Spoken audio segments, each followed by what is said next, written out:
Here. Mayor Baker, Excused? Deputy Mayor Herbig, Here. Councilmember Smith. All right, now if you all please join me in the flag salute. I pledge allegiance to the flag of the United States of America and to the republic for which it stands, one nation under God, indivisible, with liberty and justice for all.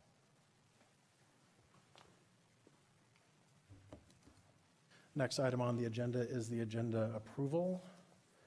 Are there any objections to approving the agenda as published? Okay, hearing none, agenda is approved. Next item is citizen comments. This is your opportunity to express your views on issues that are important to you and the community. I will point out that we do have a public hearing on the tax levy immediately following this. So if you're here to speak on the tax levy, I would encourage you to make your comments at that point. But if you want to speak about anything else, this is your time. Do we have anybody on the list? Nobody signed up. Does anybody wish to be heard? Anybody wish to be heard? Okay. We're going to move on to the public hearing. This is for a proposed tax levy for 2019. Joanne Gregory, Finance Administration Director. After tonight, we'll have another meeting next Tuesday after the holiday, and there will be a public hearing on the 2019-2020 proposed budget. I'll also bring proposed budget adjustments for the 2017-2018 current budget to you for review. It's really important that none of the funds exceed their appropriation level when we close the books on 2018. And if all proceeds as planned, the following week, November 19th, will be the meeting where you will be asked to adopt the tax levies and the 2019-2020 budget. And then the budget amendments will be brought back on November 26th for your approval. And in regard to the tax levies, our deadline is the end of the month, as the King County Tax Assessor requires the tax levy ordinances by the 1st of December in order to set the property tax bills. So every year, as you know, the council has to set the levy for the coming year and decide whether or not there will be an increase over and above the effect of new construction on the tax rolls. The increase is limited by the implicit price deflator, which we call the IPD, which is personal consumption expenditures, or 1%, whichever is lower. And generally, the IPD is higher than the 1%. Lately, with inflationary pressures on the rise, the IPD for determining the allowable increase this year is 2.169, so that exceeds the 1% limitation, and 1% then is your cap. But in this upcoming year and the new budget, we are recommending an increase of 3% using available bank tax capacity from prior years when no levy increase was taken. We have about $752,000 in bank capacity according to the most recent value from the King County Assessor. So I'm going to just walk you through the computation of the levy and how that impacts the rate that will result in assessing the properties over the next year. So you begin with the calculation using last year's tax levy, which was the $4,837,000. And you determine, okay, what's lower, 1% or the IPD, and this year 1% is lower. So you would then calculate the increase of 1% of the tax levy, or in our case, with the recommendation of 3% of the tax levy, which is $145,000. To that computation, you add in the new construction value, which is provided by the King County Assessor, and this year the tax value of that is $41,662. That was based on, the new construction value, which was $36 million going on to the tax rolls for 2019. So if you use 1% plus new construction, the 19 proposed levy would be $4,927,000. If you use the 3% increase plus new construction, the levy would be $5,024,421. So I have prepared two different scenarios, one using the 1% increase in the calculation of the rate, and then I will walk you through the 3% increase in the calculation of the rate. So with 1%, as I said, the 1% levy would be $4,927,000. This is about a $90,038 increase over last year's levy, and it includes the 1% value, $48,376, plus new construction, $41,662. So adding those together, you come out with the levy of $4,927,000. Then you look at your assessed valuation, and the King County Assessor has reported that our preliminary assessed valuation for 2019 is just over $4.8 billion. That is the greatest increase in assessed value we've had since 2015, so it really took a large jump this year. It was 13.3% greater than last year. When you take the levy divided by the assessed valuation, you come up with a value of $1.02 for every $1,000 of assessed valuation. So it's simply a mathematical equation. Levy divided by assessed valuation times 1,000 is 1.02. Now remember, this doesn't include the bond levy, the voted levy. This is just the regular levy. Last year, our levy was $1.14. So with a 1% increase, our levy would be $1.02. Walking through the same calculation with a 3% increase, you would have a levy of $5,024,421. Same new construction value, but the 3% increase adds $145,128 to the levy. Again, walking through the calculation with the same assessed valuation provided by the assessor, you come up with a levy rate of $1.04, which is 2 cents more than the levy rate with a 1% increase. Again, both of these levy rates are significantly lower than last year, and that's due to the increase in assessed value.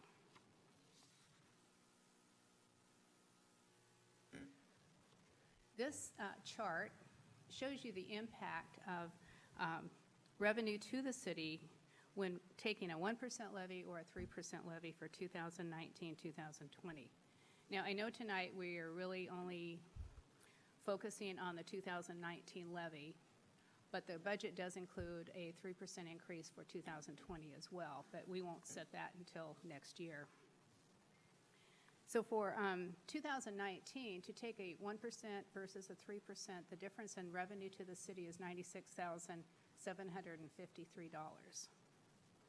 If you take a 1% in 2020, 19 and 20, your levy would be $4.9 million next year. If you took a 3% levy increase, your levy next year would be $5,175,000. And in 2020, then the difference in the levies is $198,208.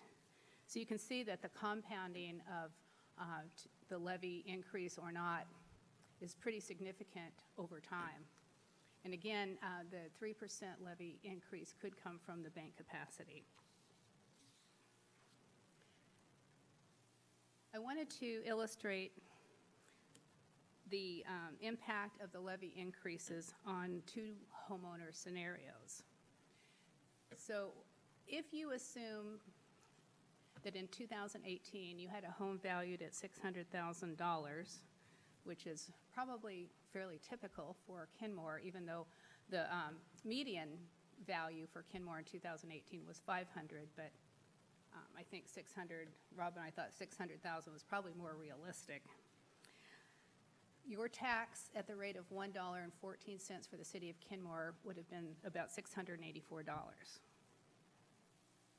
In 2019, if the assessed valuation of your home did not change at all, and you were taxed at the rate of $1.02, the 1% levy, your tax liability would be $612, which is actually a decrease from 2018. If you were taxed at the rate of $1.04, which would be the 3% levy, your tax would be $624,000 on that $600,000 home, which is $60 less than the prior year. That's probably not realistic because think in the city of Kenmore, most of the homes did increase in value. So I did another scenario with a 12% increase, which was pretty close to the value increase citywide in Kenmore. If you took out new construction, the AV for the city went up about 12%. So if your home was $600,000 in 2018 and increased 12% in 2019, it would be about $672,000. If the tax then at the 2019 rate of $1.02, which would be the 1% levy, your tax would be about $685, which is really equal to or about $1 more than it was last year. And if you were taxed at the rate of $1.04 or the 3% levy, your tax would be $699 for the year, which is $15 more. So you can see that a 12% increase in the value of the home, but a small increase in the value of the levy does not really result in a substantial increase in the value of the tax. This graph shows the portion of the total tax bill that is typical for a property in the city of Kenmore, based on 2018 rates, since that's all we have at the moment. So of the total tax bill in all the 12 taxing jurisdictions, a total tax bill is about $7,024. And only 10% of that comes to the city of Kenmore for in the regular tax levy. You can see there's a piece in there also for the Walkways and Waterways bond, which was the voter-approved bond. But the city of Kenmore's operating portion of that total tax pie is only $684.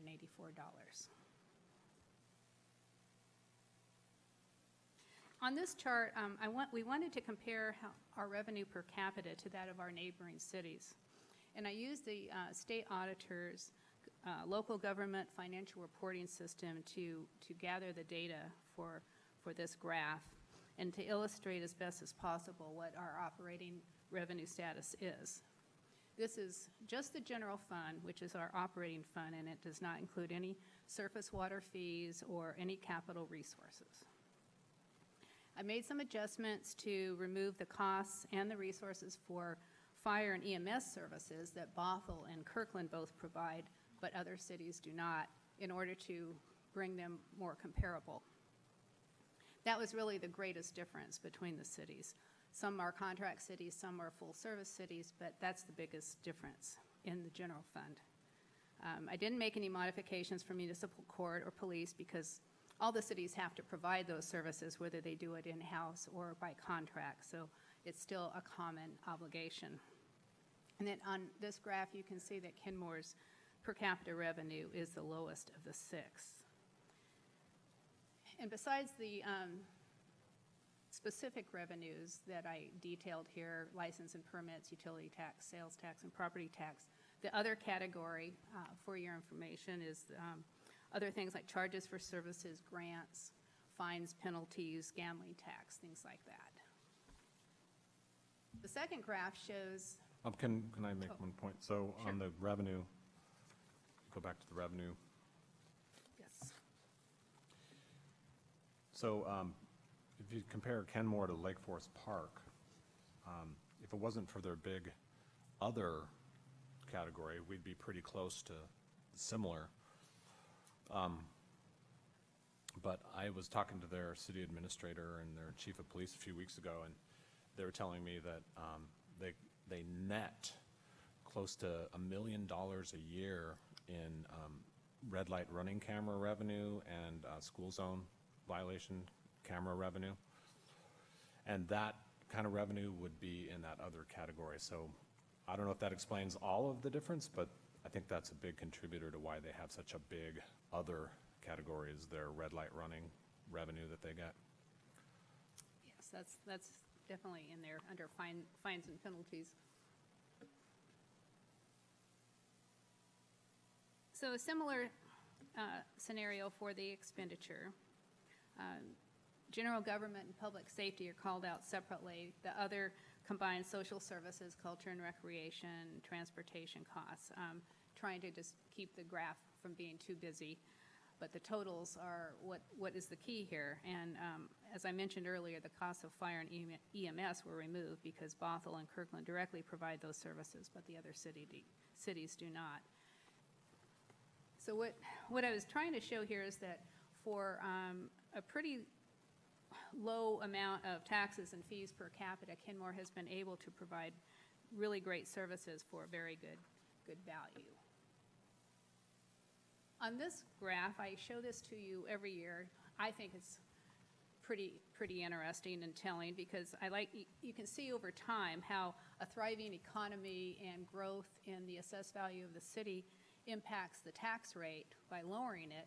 Then when we went into a recession from 2009 to 2013, the decrease in assessed valuation drives the tax rate up. And then coming out of that recession, the rate started to drop again. And for 2019, even with a 3% levy, the tax rate of $1.04 is the lowest that it has ever been in the city. The bottom left graph shows the levy dollars over time, and the graph on the bottom right, the new construction over time. And you can see that in 2019, our new construction values dropped off considerably from the last few really great years that we've had. Moving on to the walkways and waterways excess property tax levy. If you recall that back in 2016, the voters approved this bond measure, and we sold bonds at par of $9.2 million, and we received revenue of $9.8 million. Of that $9.2 million par value, we still owe $7.4 million as of the end of this year, and our debt service payment in 2019 needs to be $1,223,000. So the tax levy needs to raise this amount, and using the assessed valuation of $4.8 billion, the tax rate will need to be about 25 cents per $1,000 of assessed valuation. So when you add this excess levy to the regular tax levy, whether it's 1.1 or $1.04, in this example, the total levy would be $1.29 compared to 2018 when it was $1.43. So it is still significantly less. So this concludes my presentation portion of the public hearing. I would again like to mention that there will be a public hearing also next week, Tuesday, on the budget, and hopefully at that meeting, direction will be provided on the desired tax levy and other requests in the budget so that the proper ordinances can be brought back for adoption at the November 19th council meeting. And I'd be happy to answer any questions. Okay, why don't we open up the public hearing then? Who's first on the list? Susan Gardner. Go, and why we can't get any to keep the citizens here and spend money here instead of going elsewhere, which I do, then I think that would be a good approach. I watch money being spent that I really don't understand. One, we did pay for the sidewalks and waterways, and there was a new dock that was put in at the slough on the east side of the bridge, and now I see that everything's being torn up again. It's like, are we redoing something? Do we spend money for no reason, and now we're redoing it again, or did we just have extra money to do that? A specific example about a lot of waste is the ditch that's right outside my house, stormwater ditch. This summer, apparently the city decided they had money to churn up the ditch, and that was it. I had been kind of trying to get things planted in there, so it was a kind of a low-quality bioswale, but they churned it up so that while I was gone, you apparently had a major storm here, and it scoured it out down to sand, big cobbles, and the clay that is there. It also blocked the culvert downstream and forced the water to go over the top, according to our reports from my neighbors. So I talked to the city about that, and they've come back and they've fixed it, and they've done that by laying a coir mat down and then putting a check dams on it. I don't know if anything else is going to happen, but I watched the person putting the check dams in, and this is where, I mean, when I watched 5 people blow leaves off of Juanita Drive, I just don't understand why you need 5 people to blow leaves. And they just blow them on private property. They don't rake them up. You know, it probably will end up in the storm drains anyway. But in my case, I watched a guy reach into the back of a truck with one hand and slowly move the rock into my ditch, toss it into the ditch, and now we'll do it again. And we just did that all day. And eventually those rocks got arranged into check dams. But it was, if you had actually contracted the project out, it could have been done in a half hour. But instead it was like an all-day job for one person. Apparently we just really have too many employees that need to have busy work. And so I think you need to examine whether or not we really need all of those employees before you increase the levy. Thank you. Steve Caldwell.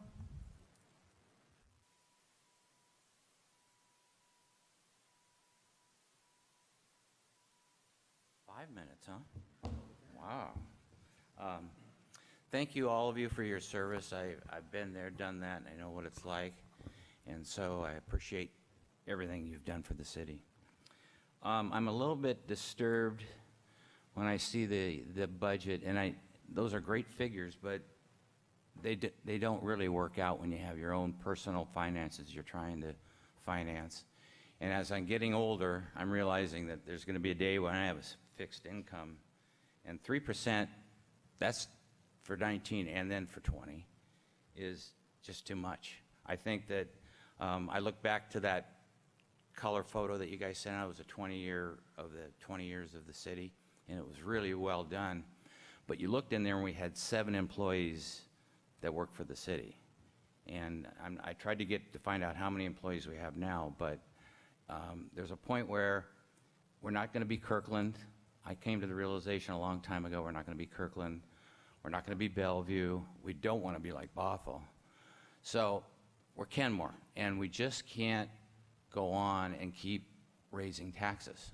And I'm a Democrat, and I'm proud of it, but there comes a point where you just can't do it anymore.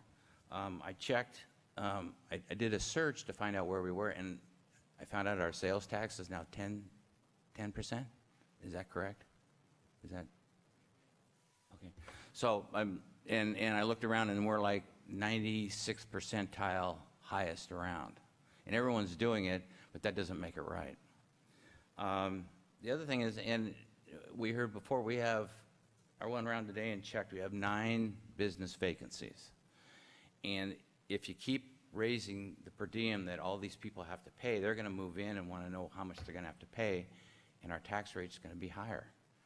So I just think 1%, we didn't do it for a long, long time, and then I guess you're going to try to catch up where you left off. But to me, 3% is a little bit excessive.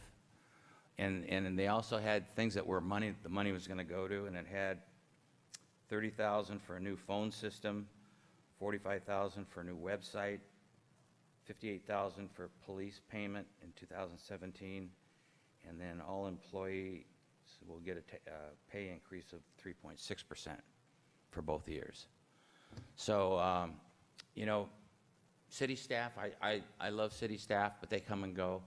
Mill Creek, obviously, their staff come and go. And, you know, you are representatives, and you're the ones that we're relying on and we're trusting. And you don't want to hear somebody say that when you're in Safeway 15 years from now that you were the ones that raised the taxes the highest that's ever been in the city. Thank you very much. There's nobody else signed up, but I do want to note the email from Mr. Thatcher that's in front of all of you guys, or came earlier today. Is there anybody else who wants to comment? You can come up and comment, and then when you're done, you need to sign in with the city clerk.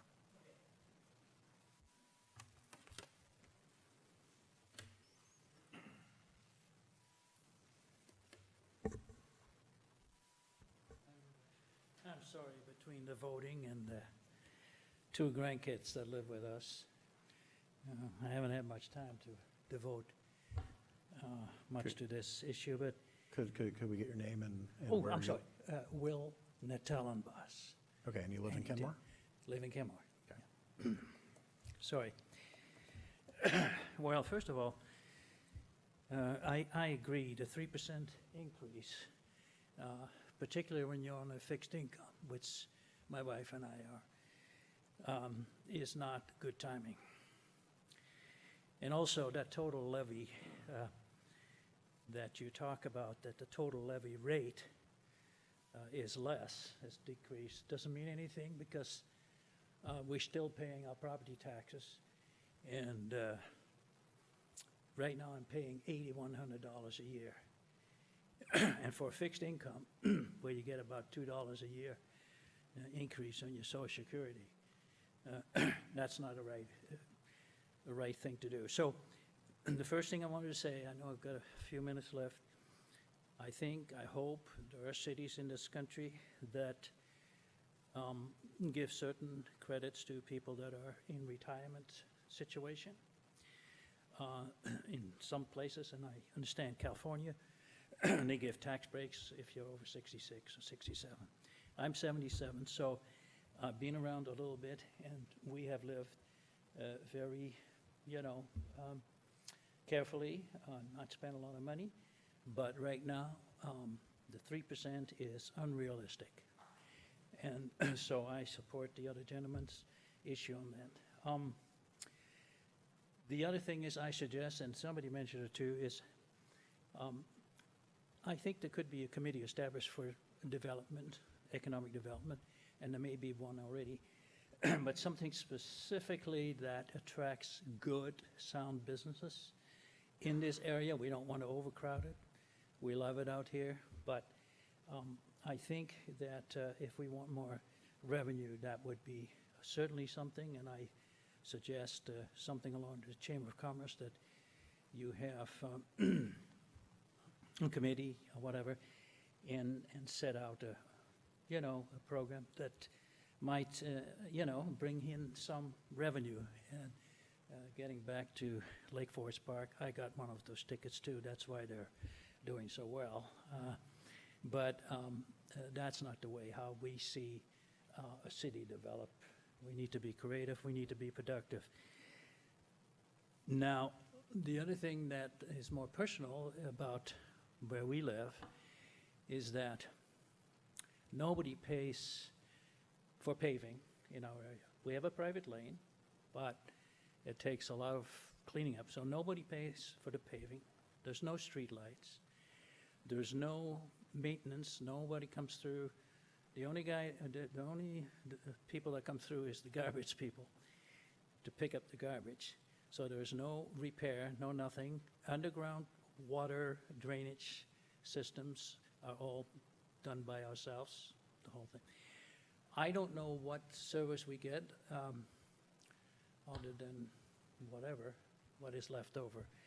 So that is the other thing. So we just feel that that 3%, again, particularly for when you're on a fixed income and you have to take out of your 401k money and all that stuff, it's no fun. So I think that needs to be addressed.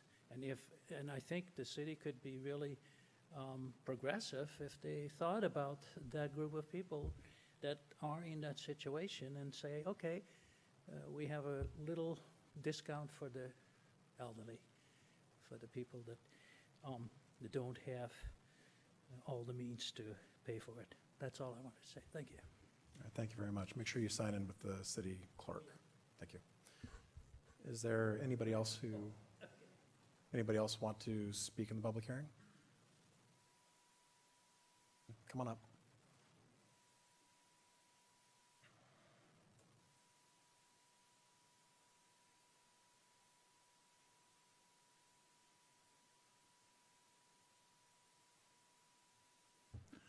My name's Bob Spider. I live over in behind the Inglewood Golf Course. And I would like a little more clarification on something that was mentioned in the presentation.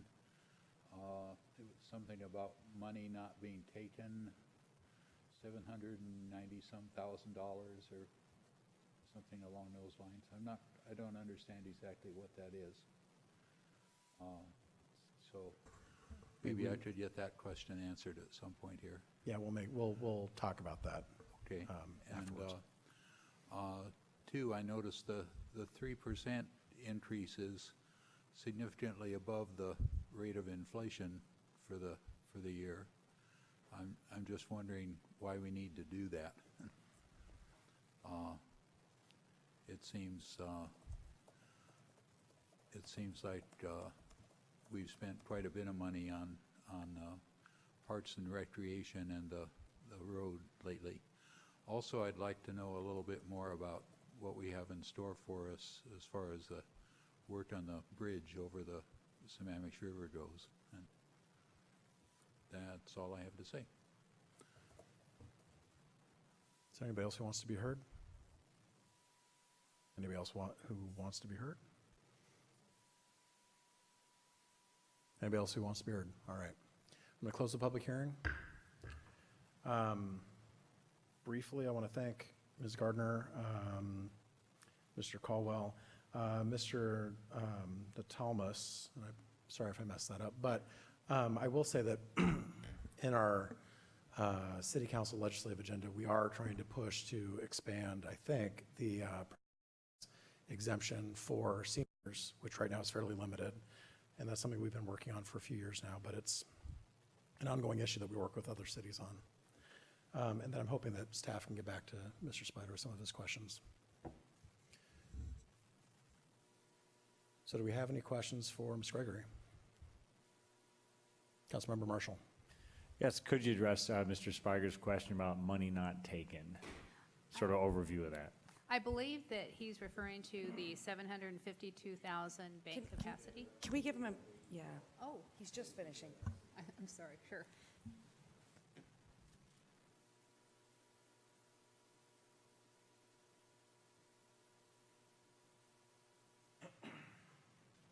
Thank you. They're going to answer your question right now. Okay, thank you. And I appreciate that you mentioned the property tax exemption. There is an exemption based on income, and I don't remember if it's age-based, but there is some exemption that folks can apply for property tax relief. Yeah, and I think it tops out at $40,000 in income, which is awfully low right now.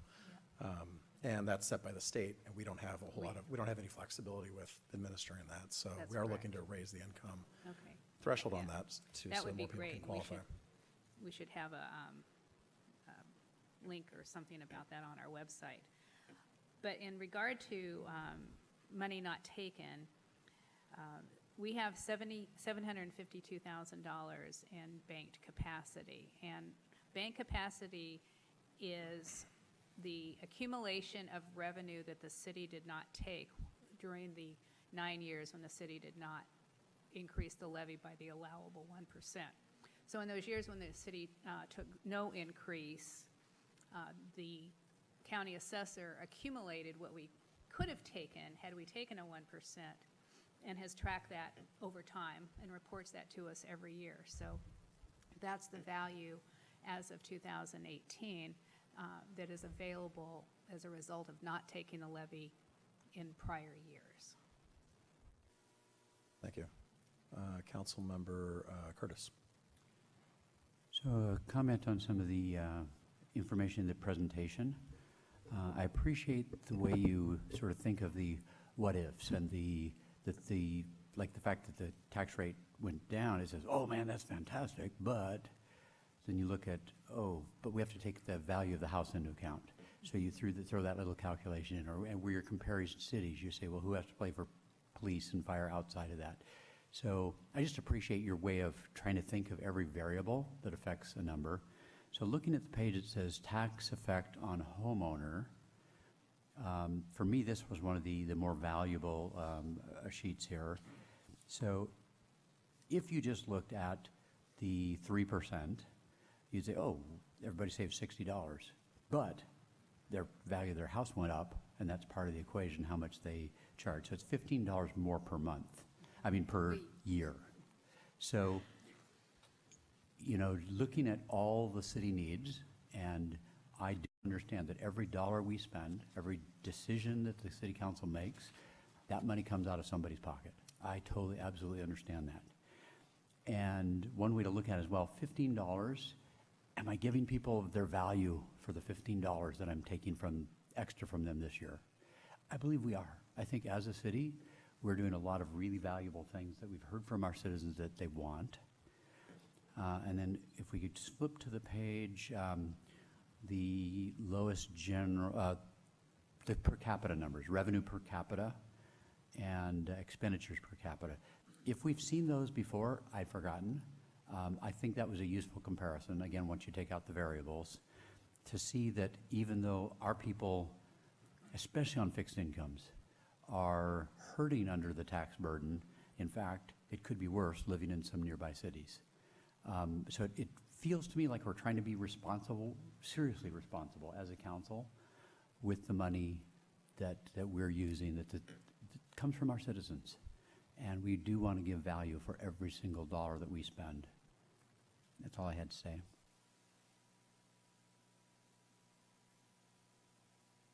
Anybody else want to say anything? Councilmember Smith.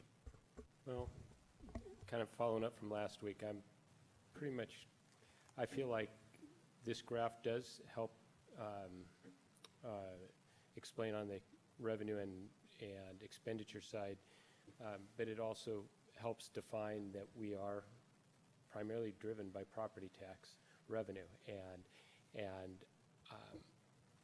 I think part of acknowledging that is acknowledging the fact we can't do everything we want to do because we don't have the resources that a lot of the other cities in this comparison study have. And just because we've banked it doesn't mean we need to tap into it. And my fear is that we tap into our bank capacity when we've got essentially a booming economy, that we lose what taxing capacity we have at other future times. And then I guess I'd add to that, we have increased fees and taxes in other ways and throughout the last few years in ways that are pretty significant, the impact on the average citizen, but don't show up necessarily as what the delta is between what it was before and what it is now. And just last week, we talked about a significant increase in the surface water management fee. And that's maybe a capital expense and doesn't show here in our general fund side, but still that is an impact on our citizens that isn't reflective necessarily of what we can expect on a property tax bank capacity increase. So I just feel like one of the things that's so telling in this, it is the sales tax aspect.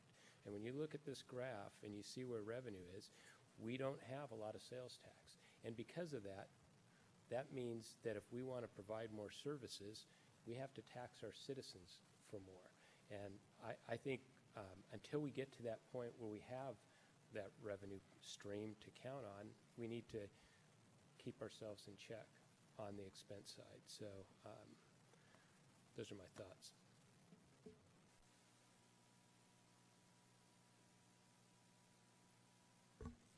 Okay.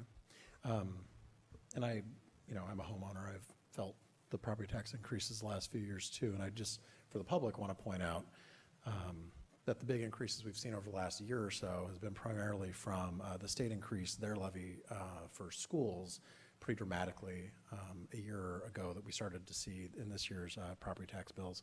And also the Sound Transit, the voter-approved Sound Transit 3 was the other big bump that we've seen. We don't have anything more. I think we'll move on to, okay, Councilmember Marshall. If anybody, perhaps the city manager or maybe Ms. Gregory, recalls roughly or in the ballpark. I was interested in Ms. Gardner's comment about the card room. What sort of revenues did that bring in, if we recall? I believe back in the year that we generated the most revenue, it was in excess of $800,000 a year. Out of a general fund budget of how much? Probably in those years, maybe that was around 2005. I'm guessing here. I think we were maybe collecting the tax up through 2010 or 2011. Right, I was just referring to the highest year, but we Oh. were until about 2010 or 11. So probably around $8 million annual general fund.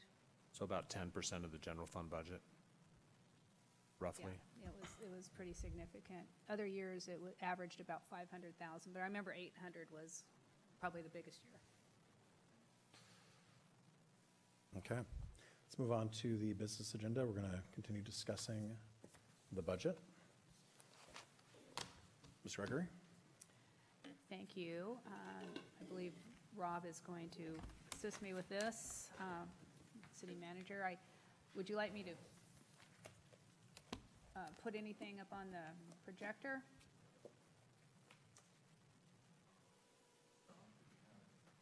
Slide presentation. You do? You do not? We do not. No, we do not. Okay. So this is really, you know, we've presented all of the departments and funds to you.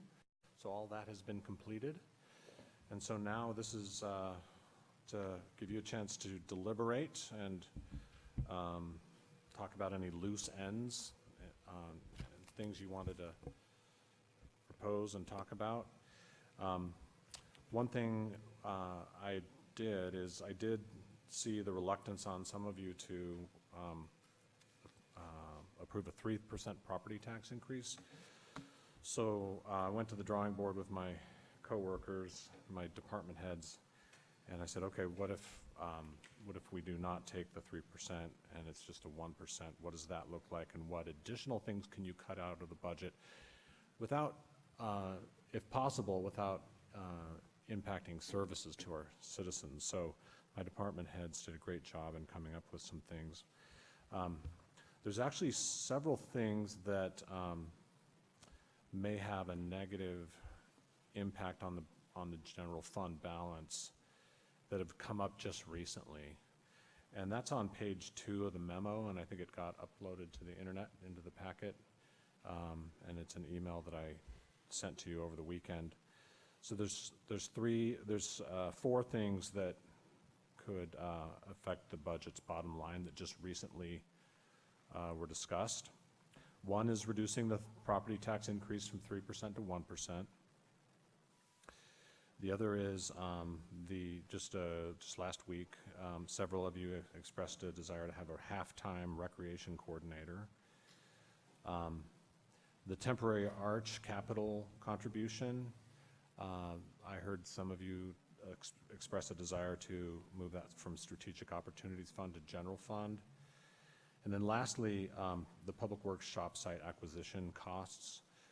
We had all that budgeted in 2021 and beyond, but we actually do need to do some site investigation and some other things to actually narrow it down to the site that we're looking for.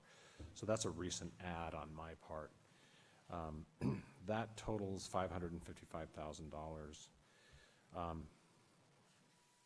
So we do have about that much in suggested cuts for the next biennium, and that's in the table that's shown, second to last page of this. So the beginning part of that table shows. Rob, we've got a quick question really quickly. Councilmember Shrubnik? Oh, just a quick clarification. On the first page of the memo, it talks about the rec coordinator as 45 to 50, and then on the second page, it talks about 100,000. Yeah, that's because we're looking at it for the biennium. Got it. That makes Yeah. sense. So top of page 2, that's all biennium numbers. Okay. Yeah. Yep. And the other point of clarification is, I actually think, if I'm remembering correctly, I think we actually took a formal vote. Yes, So, yeah, it wasn't, it Correct. was more than just sort of passing interest. good yeah. point, thank you. Yes, so anyway, the table, second to last page, shows some suggested cuts. So on the incubator, we're seeing increase in customers, and we had proposed some funding there to help service those clients, but we're proposing to reduce that number and just make do with the current budget. Another idea is, and this is a policy discussion that's probably going to need more discussion than just tonight, but transitioning the incubator into an independent nonprofit by 2020. And in 2020, we would still provide support, but we wouldn't, but it would cut our expenses probably by about in half. Timing of that probably won't be precise, but that would be the goal. Also, we have a town square hangar and post office property management company, and my coworkers have offered to bring that in-house, so we would be the property manager. There's pros and cons to that, but I think the pros may outweigh the cons. And then item number 4 there, you can see bringing landscape maintenance in-house for City Hall, Town Square, and the post office. The one caveat there is that does assume we have 5 maintenance workers. And then extending the life of existing furniture to the next biennium. We were going to do some moving around and changing of furniture, and we've had some furniture that's going to be coming up on 10 years old, but we can extend that into the next biennium. On number 6, we had over budgeted the cost of installation of our street banners, so we reduced that to a more historical number. Same thing on dump fees, we reduced that down to a more historical number. Our city traffic engineer is suggesting that we get the traffic model from our consultant and bring that in-house. And then, Can I ask a question on that? yes, please.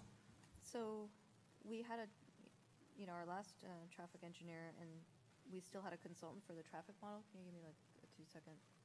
What's that? So we had the traffic engineer and still had a traffic model that was done by a consultant. Why haven't we brought it in-house earlier? Because having a traffic model is pretty sophisticated. It takes a lot of training to figure out how to do that. We had Fair and Peers do our traffic model citywide. And so the idea here is to put our traffic engineer through that training so that he can do it in-house. How much would it cost to get him trained up? Would it be more than the $20,000 to bring it back in-house? We'll do that within the existing funds we have, with the existing training budget. Does he have time in his workload? Yeah, especially since those neighborhood projects were completed. Now, he always has a backlog of citizen action requests, and so he has to juggle those. But, yeah, the idea is that he would make room in his schedule for that. And I would just comment that even if we don't go with this, I hope that we change our consultant going forward, because of the cost Agreed. modeling errors on 68th. I agreed. I'm with you on that Okay, one. thank Yeah. you. I don't know if you want me to keep going through all these items one by one, or if you just have questions. Yeah. One that you just touched, oh, sorry. Yeah, no, go for it.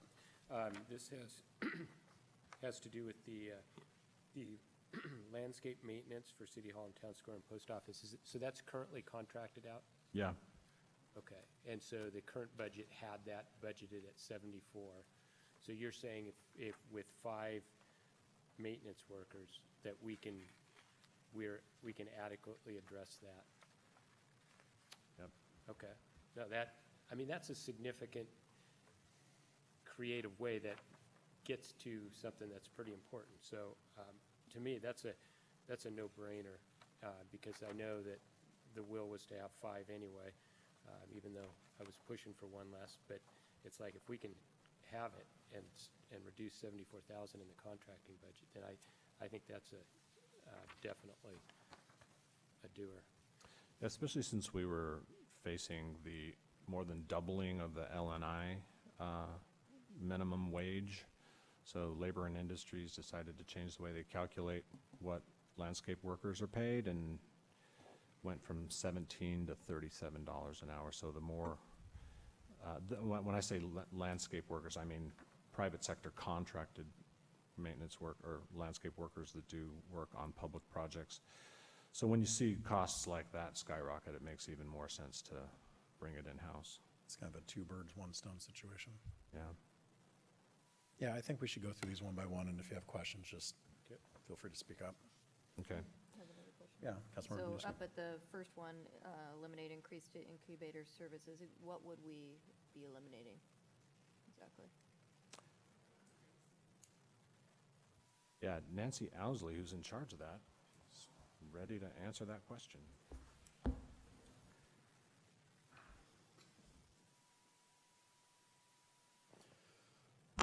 Good evening, council members. We had proposed, because we are growing as far as our client base, to add actually an on-call business development consultant that would amount to about $10,500, and so it's something that we haven't had in the past, and so it made sense to target this for a reduction and to stay with the current consultant hours that we have. Councilmember Curtis. I'd like to comment on that one. So again, this sort of mixes my private life and my personal life, but as I transitioned out of medicine, I could not have started 2 new businesses without our Kenmore Business Incubator. The classes that they gave, the training that I had, now some of it applies to a business farther along than mine, but as it is now, there are so many people in the incubator, especially the virtual, they don't get to meet with Corey more than about every 6 weeks. So at some point, it feels like they may not be getting their money's worth now, and I think one person can only be smeared so thin. So my recommendation would be, I really believe there's extreme value in this, and to spend $10,000 to get a second person there, to get more people up to speed like I have accomplished this last year, I think is hugely valuable to our city. So that one I wouldn't want to cut. Councilmember Smith. I sort of a little bit lumped the first 2 together because they both have to do with the incubator, and just some thoughts. So I'm definitely in favor of the second one, and I'm likely in favor of the first one. But I'd like to know, from a fee perspective, is there the ability to increase sufficient businesses within the incubator from a cost perspective enough to make up some of the difference on the 10.5? We could consider that. We haven't changed our fee structure. Right. And- Either for the subleased space or for what we call the virtual incubator monthly fee. So that could be considered. I can't give you a number right No, off I the top of my head understand. about what it would. But what I was thinking, so I mean, that's roughly, on the first one, that's roughly $1,000 a month, just or a little under that. And so with all the businesses in the incubator, it would seem like we could maybe, that's possible to make up that, since we haven't really had a fee change. And there is immense value, and there's immense value to growing these businesses. It's not like they're not getting something out of it. And so it doesn't seem like it's unreasonable to think about the revenue side of that to help offset the expense. Yeah, it could certainly be considered. But, and I'll just say, for a fee increase, you want to be able to provide timely and good service to, as Councilmember Curtis was saying.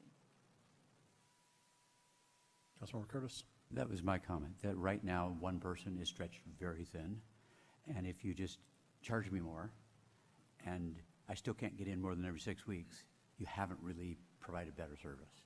So somehow you need an extra bit of a body, some number of hours, to provide the bare minimum that people think they're supposed to be getting now. And if you don't mind me responding, I think that's reasonable. I just think that it's also not unreasonable to ask to be paid a little more for that's. And so I don't know how, do you know how we would get to understand what that revenue potential would be? I could I run know this is off the, some scenarios. okay, Yeah. okay, good, so maybe, okay.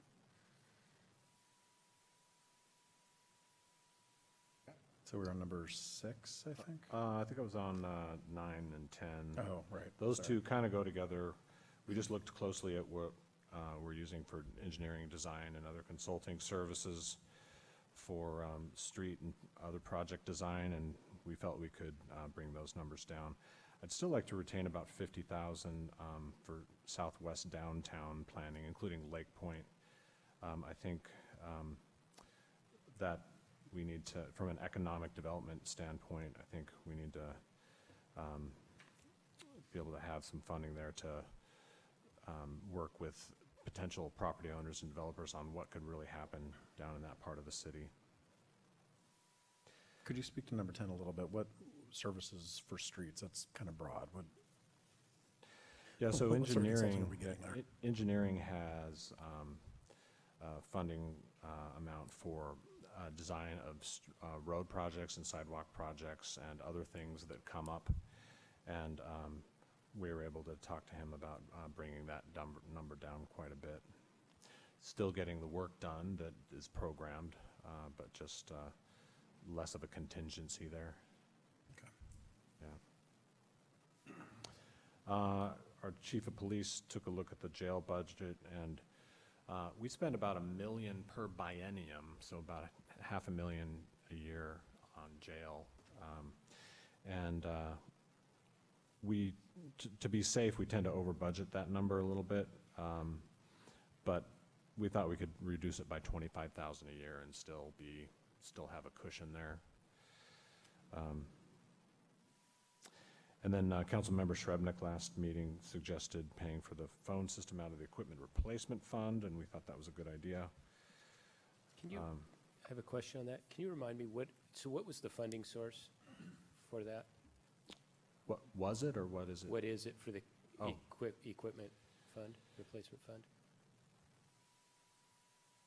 The funding for the equipment replacement fund are the other funds and departments of the city. So those departments who have vehicles and equipment, computer systems, they pay a portion of their budget to the equipment replacement fund and create this sinking fund for future replacement. So for instance, if the street fund buys a truck, we calculate the replacement of that truck maybe in 7 years, and every year build a street fund for that and put it in that sinking fund. So the equipment replacement fund is funded by the rest of the city who are using the vehicles and the equipment. Okay, so it's not really eliminating the fee, it's just shifting it to spread it out. Well, we have a. I mean, we still have to pay so, I mean, a lot of these are eliminating it, so we're actually not eliminating it, we're just shifting it though. We're shifting it out of the general fund. Right, okay. And Because there's funding it from the sinking fund. Yeah, there's a pretty healthy fund balance in the equipment replacement fund, and so we'd pay for it out of that one-time fund balance. Okay. Yeah. Councilmember Marshall.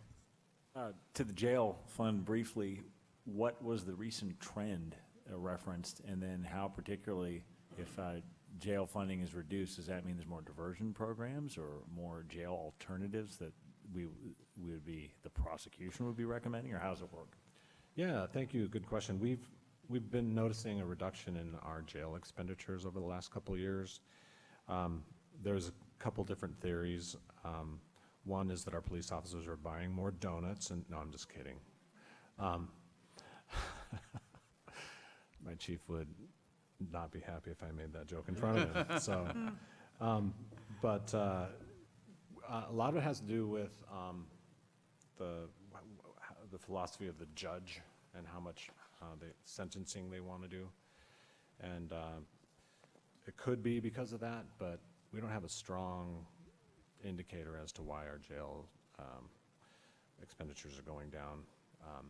Crime hasn't changed a lot. Number of arrests haven't changed a lot. So to me, it is probably on the court side of the equation, but I can't say for sure. Apologize. I think I've asked this before, and did we still offer a diversion or dismissal for DWS third degrees? Do you know offhand? If people get their license back? Yes, I believe we did follow King County's prosecutors. Yes, we did. Yeah, we're doing that. Yep.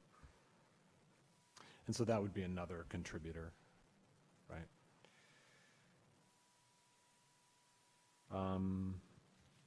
Okay, and then the GIS services that I've proposed in the budget, we could have the Surface Water Management Fund pay for about 25% of that, and that takes that much pressure off the general fund.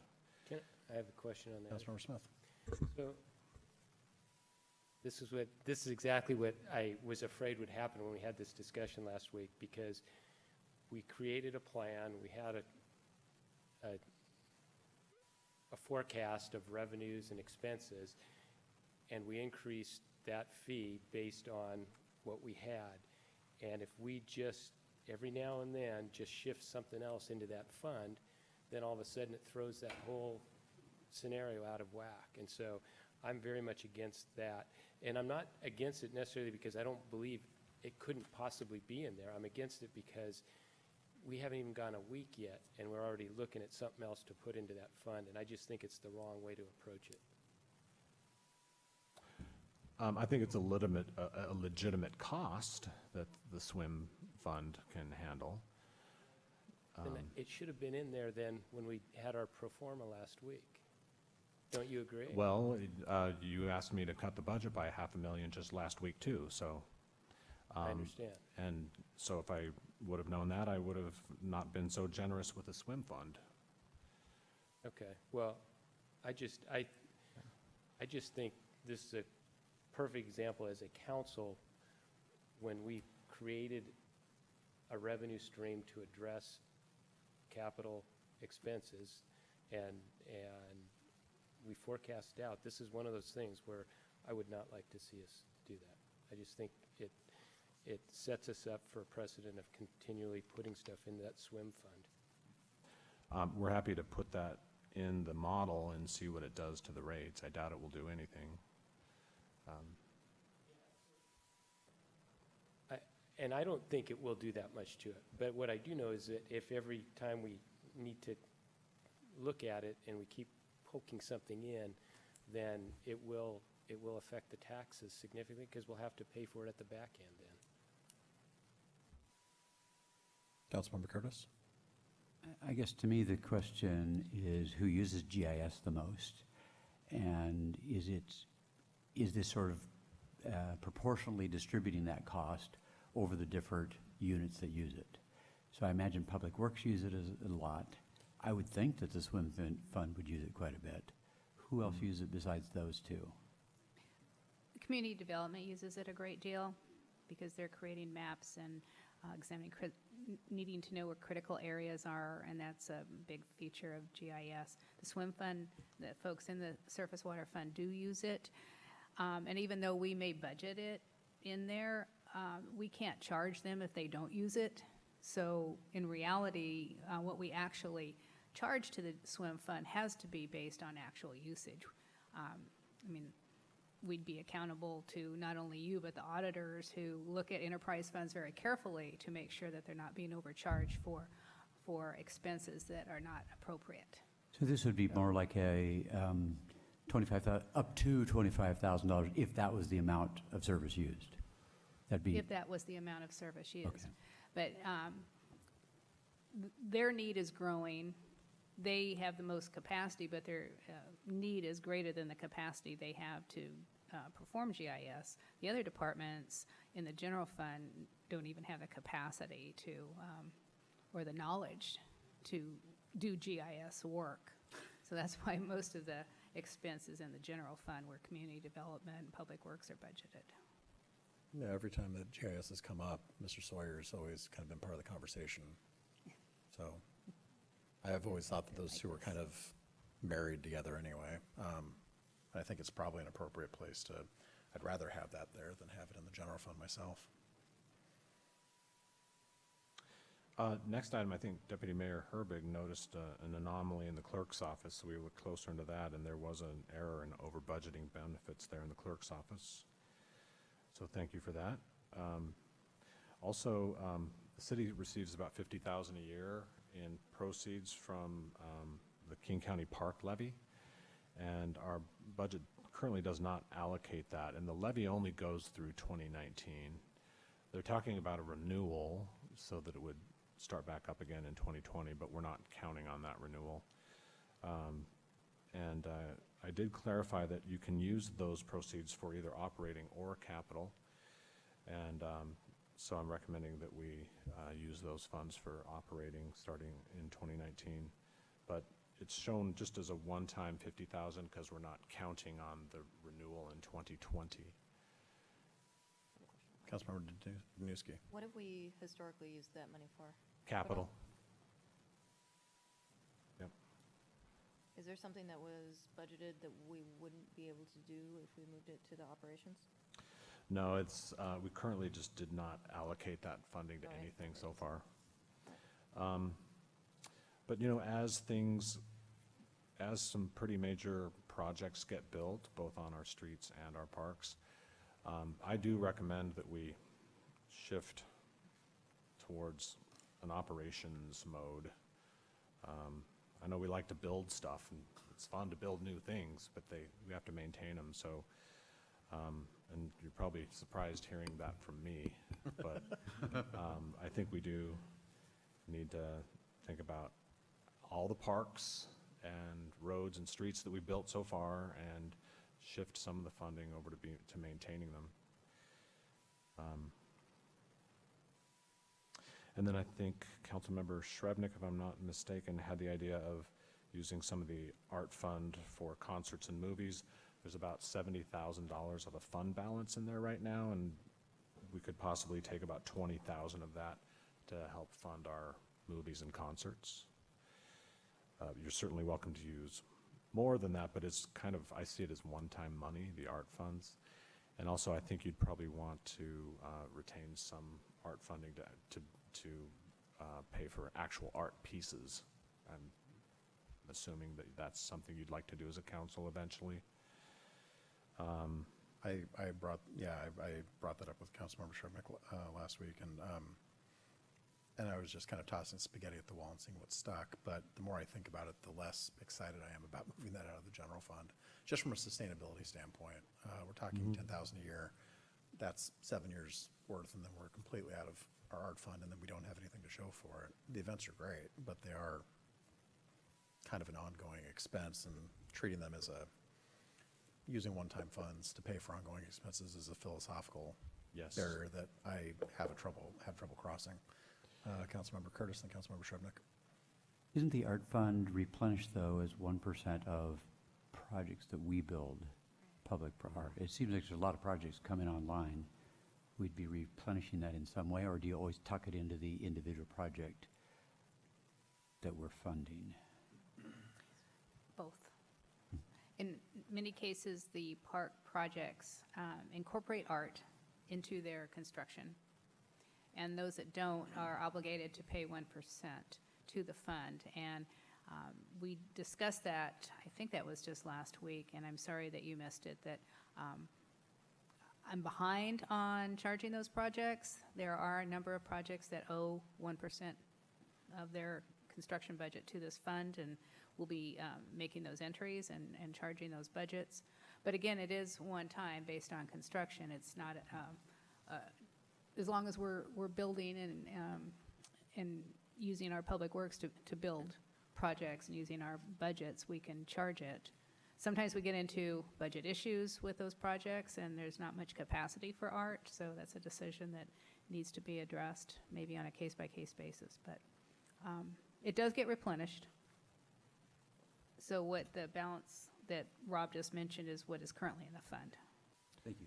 So with other ongoing projects, there'll probably be additional money put into that fund. It could probably last more than 7 years based on the projects we know that are in the pipeline. Councilmember Sherman, did you have a question? Got answered. Yeah, Councilmember Curtis asked the question. Councilmember Danuski.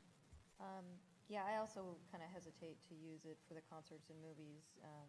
Just, at the end of the day, you don't have anything to show for it. So I guess I'm not completely against doing it once or twice, but I feel like at some point we should probably talk policy on how we want to allocate that kind of money. And it doesn't need to be tonight, but thought. Councilmember Sherman. I do have a different point. I mean, the reason that came up, and I know Councilmember Curtis wasn't here, but it was the idea that the Arts Fund could be conceptually broader than just the physical art pieces, that conceptually we might want to think about using it for performing arts, and this is the way that we currently have performing arts is the concerts and the movies. So it was kind of making a statement of, how do we want to use this fund in general? So that's why I was thinking that a portion.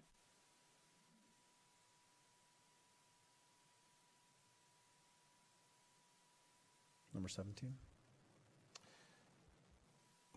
Yeah, we had 50,000 budgeted for updating the park impact fee, and we talked to our consultant with MuniManage, Ben Yazigi, and he believes he can do that park impact fee for us within his existing contract. In addition, our community development director had some other miscellaneous line items to reduce, which gets you to that 50,000. And then lastly, NEMCO, that stands for North Shore Emergency Management Coalition. I believe our contract with NEMCO is about 15,000 a year, and in that neighborhood, and we had 20,000 budgeted just for other costs that may come up, but we're just reducing it down to the exact contract amount. Councilmember Danuski. Yeah, I don't have a comment necessarily on the cuts, but up in the budget adjustment section, I'm wondering if we can do the 100,000 public workshop acquisition out of strategic ops instead of general fund, since that is kind of this is a one-time starting up a new site and everything. Seems to fit to me, strategic ops. Councilmember Smith. Yeah, I actually had a question on that as well. So wasn't that included in the $6.5 million that we had for the creation of the public works? So how is there an extra 100,000 there? Yes, it was in the $6.5 million, but you may recall we're paying for that with debt, and that debt wasn't going to be issued, and we weren't going to be making debt service payments on that until 2021. So from a cash flow standpoint, and this was late in the game on my part, and I apologize. I should have thought of this months ago, but I realized that we needed this funding. And the other thing is, had we not done all these other cuts, it's probably something I could have just absorbed in the budget and not come to you for. For example, I could have used some of that street consulting services for this. But given how tight the budget's going to be after all these cuts, I needed to call it out. So I would ask, so you said the strategic ops fund, and I would say that would be fine. What I'd recommend, though, if we're going to do that, is then that we just reimburse that back into the strategic ops fund. Makes sense. And so I would be okay with that. And I do have one other thing on the arch. So I know we talked about move it to the general fund, and this is actually addressing just the increase, not the originally planned historical amount, whatever you want to call it. And so I would recommend we eliminate the increase. We stick with the 30,000 a year, and instead of doubling it, and take it out of strategic ops, but also take it out of the general fund budget. And actually, I'd make the motion, because I think we need to cut costs. Councilmember Smith, can you repeat that? I'm sorry. I'd make the motion that we cut the Arch capital contribution from 60, take the 60,000 out, which was the doubling of the contribution from the city to Arch. Is there a second? I'll second that. Okay, we have a motion, a second. Discussion. Councilmember Danuski. So I did read everything that the city manager provided on Arch, and it looks like maybe we're not low, we're, maybe not quite mid-pack. I guess I'm uncomfortable doubling it when we're trying to cut things, but I don't know if I want to cut it all out either, so that's kind of where I am, and I can't quite figure out what the happy path of maybe if we only put 10,000 extra a year in, or something like that, but Arch is important, and we are a little, I think, from what I'm reading, a little low. Councilmember Shrubnik. Yeah, I had exactly the same response after reading the materials from the city manager. I mean, it looked like we were at 1.33, which is definitely at the low end per capita, I think it was. But if we double it, we'll definitely be at the high end per capita. So it No, I think won't if we be the double ver- it, if we double it, we'll be in the middle of the pack. Yeah, the So- median was 264, so it puts it 266. okay, then So I it'd put us just missed a okay. smidge above median. But my own Okay, opinion, then. if I may, is I don't think per capita is the best gauge for this, because affordability, tax base, those things need to be, where Right. much is given, much is expected, and there are other cities that are a lot more well-endowed than we are, Right. and have much higher housing costs than we do. Councilmember Smith. So that's the point I was going to add during the discussion on the motion, is that if you do look at the data that was sent, and we are higher than a number of peer cities in the contribution on a per capita basis, and yet we are at the very low end of where rents are for these cities that are included in it. And I just think that has to be a factor in this. To look at the per capita expense for Bellevue versus or Redmond versus Kenmore, it's just not an apples to apples comparison. Anybody else want to speak on this? Councilmember Curtis. Just a question, where did the extra 60,000 come from? Was it just to bring us up into the middle of the pack? Yes, well, actually, I didn't know that it was going to bring us up into the middle of the pack.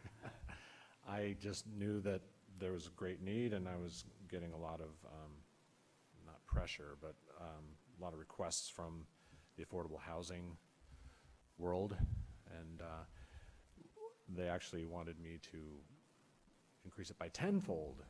So my recommendation was to increase it by twofold. Another comment. I also would feel comfortable doing something kind of in between, increasing it some, but maybe not to the 60,000 level. Councilmember Danuski. In some of the information you provided us, there was a portion of it that's CDBG related. Yeah. How much, is that something that's stable?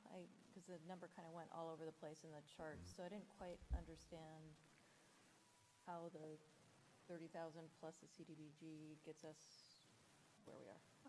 Happy to address that. Several years ago, the portion of CDBG that comes to the broader county, and Kenmore is part of the consortium that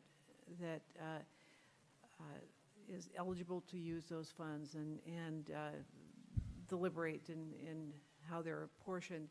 The consortium agreed that a chunk of those funds that come in every year should be directed toward Arch.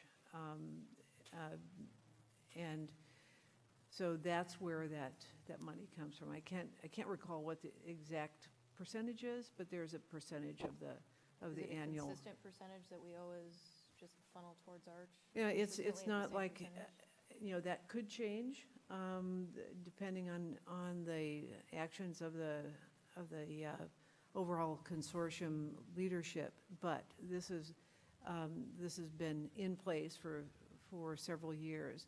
And so as the overall award to the consortium goes up and down, that does provide a little bit of variability with that. But this consortium not only has several of the arch member cities, the ones who aren't, who don't have their own amount coming directly to them, which is based on population. It's not only some of the suburban cities of our size, but it's also rural cities who compete for those funds too.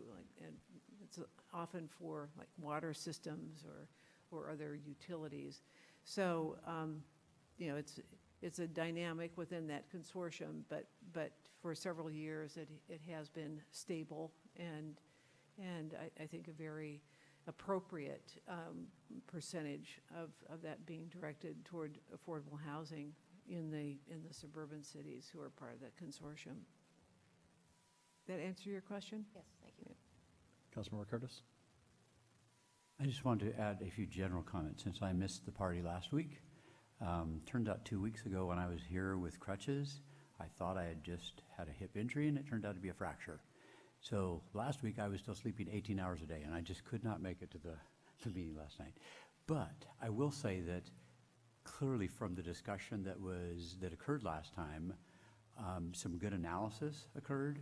A lot more data was gathered by going back to your different departments and finding out a few details on each of these. And I think it led to the discussion we're having tonight.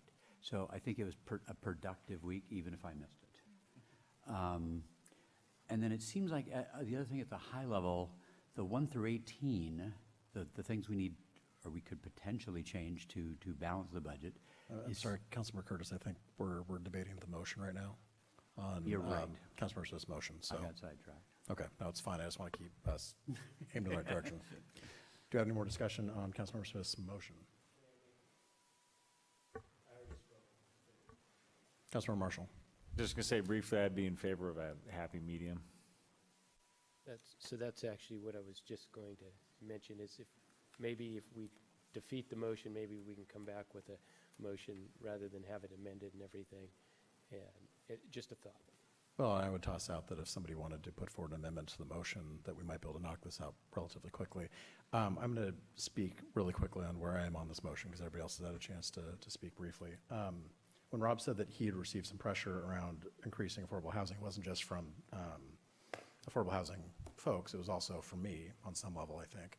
I think in this economy and with the housing crisis we're facing, that us being and I know per capita isn't the best measure, but right now we're the third lowest on this list, and that includes Beaux Arts, which is giving $0.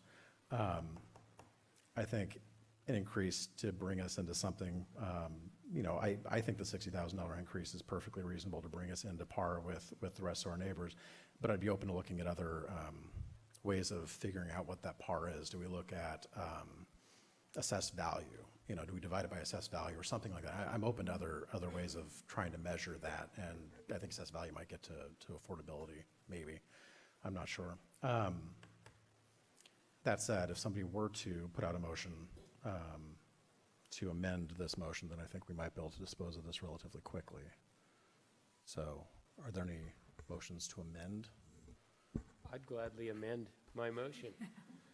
I would amend it from eliminating the 60,000 over the biennium to, which is 30,000 a year, to 10,000 a year, which would be a total of 20,000. Second that? Councilmember Sharp, okay.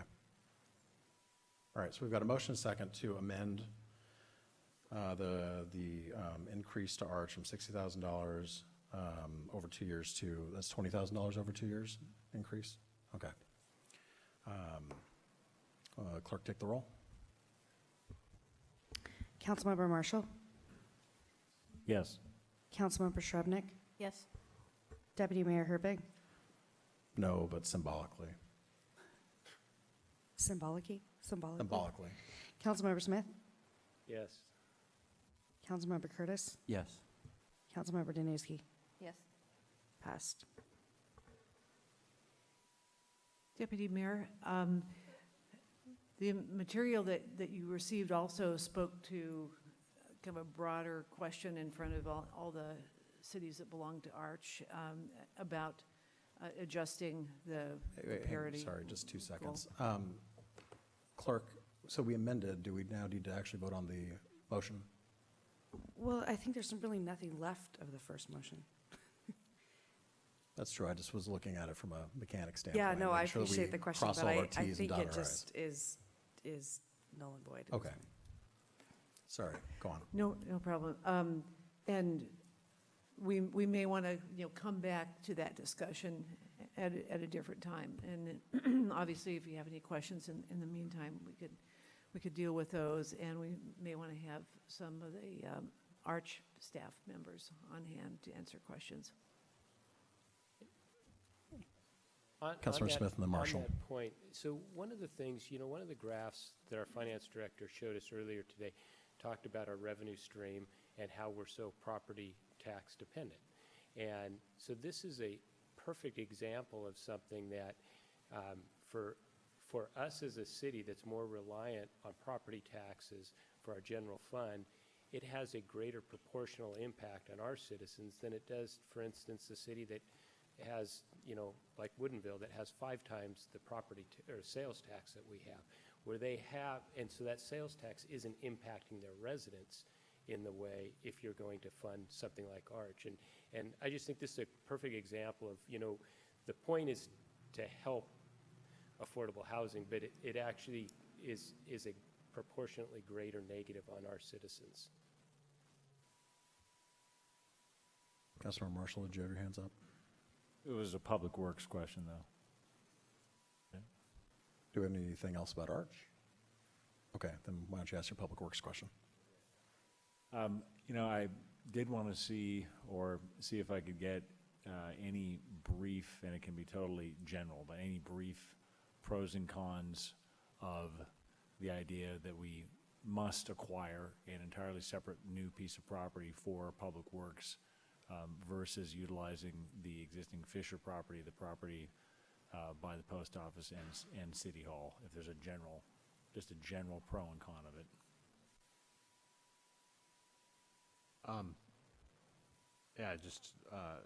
The main reason is it's just way too small. We've done the analysis. We need about an acre and a half minimum, and temporarily we're squeezing onto half an acre plus the backside of the post office.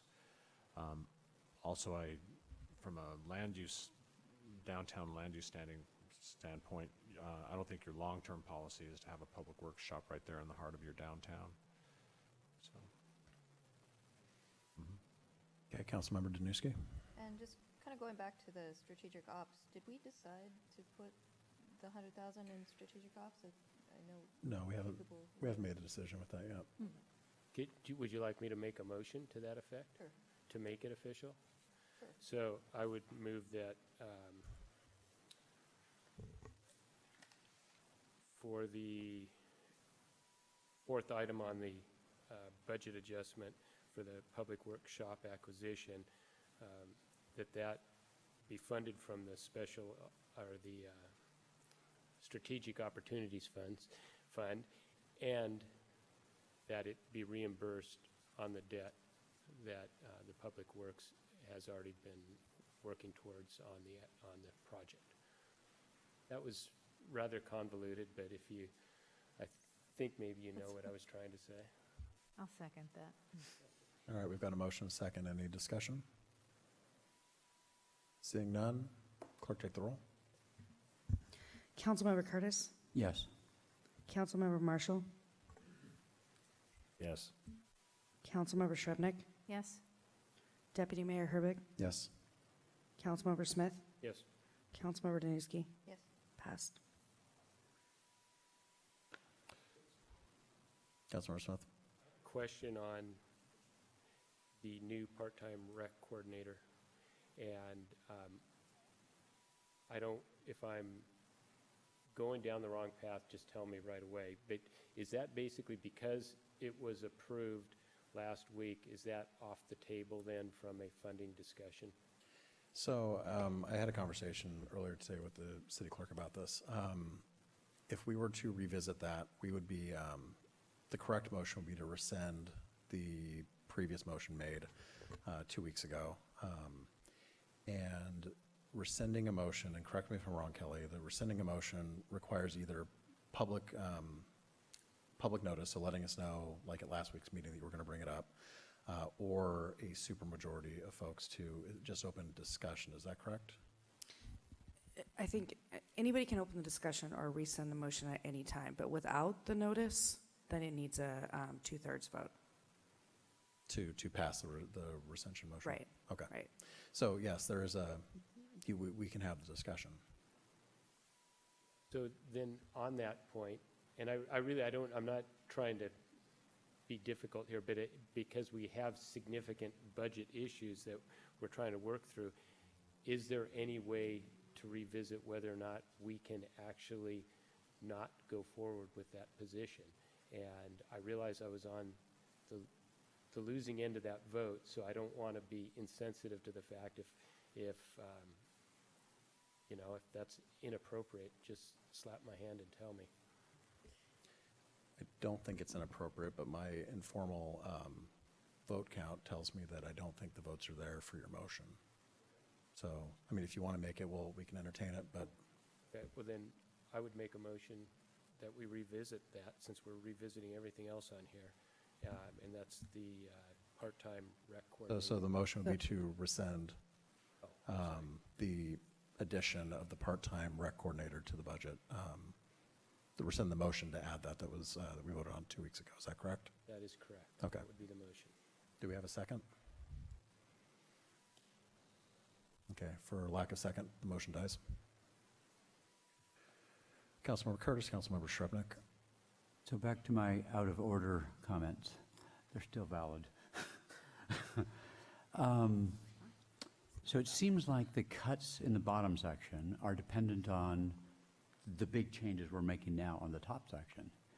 And I don't know if we have actually decided, or at what point we do decide, to do a 1%, a 3%, or pick something in between. So that's the single biggest item that would make the biggest change and require the least of these other cuts down below. Now, I actually like some of these cuts below. I really think we should do them, even if we get a balanced budget, by changing the tax rate or the taxes. So I don't quite remember where we're at in that piece of the discussion. Have we already decided 1%, 3%, or are we still off potentially an in-between 2%? I think that's the discussion we're having. I believe we'll be voting on the tax rate. Is that next week? So that's the discussion we're having now, so that Yeah, we'd love your direction. Mr. Gregory knows what bill to bring before us. Okay, because So- my general thought is, I think we do need to use some of the bank capacity. I think we need to be very careful how we spend our citizens' money, but we really don't want to get in a position where we say, oh my goodness, now we're in trouble, we need 5% of the bank capacity. I would much rather see an incremental, gentle increase. And I think we're still in a place where we can have some serious budget discussions over this next year or two and say, there's something fundamentally broken, how can we address that? Are there other options? So I think for this biennium, I guess I would like to see us consider, because I think we can make enough cuts on the bottom with the changes that we've just made in saving 120,000, that I think the 2% might get us to that balanced budget position. Without numbers, I'm not sure the answer to that. Councilmember Shrubnik?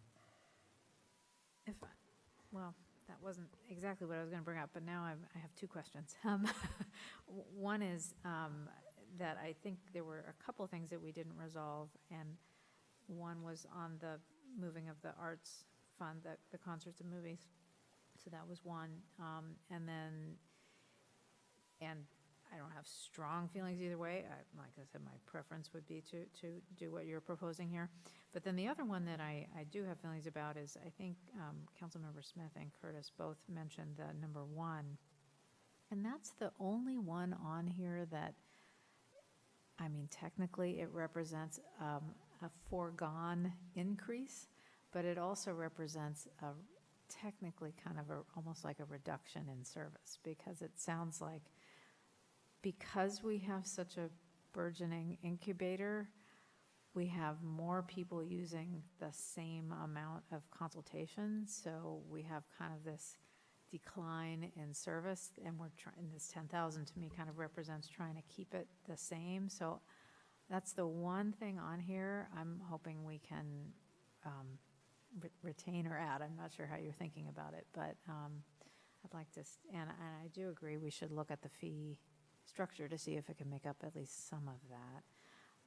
And my overarching comment now that I didn't have a minute ago was, correct me if I'm wrong, but I believe the 559 is no, maybe it isn't. I was going to say it's the difference. Never mind, just forget where I was going with that. So I'm going to propose something really quickly just to try to move this along, because we've had a good discussion going back and forth, but I think we actually need to start ticking through things. Okay.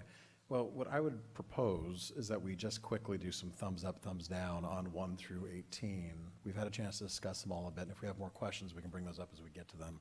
But I think that will give us an idea. Once we have an idea of what we're actually willing to cut, that will help the discussion on exactly on the property tax, on other things too. So I'm just going to go down, and if you have questions, raise them. If not, just thumbs up or thumbs down. So number 1, eliminate the increase in incubator services due to increase in clients. Thumbs down means we're not. Yeah, it means you're not in favor of doing the cut.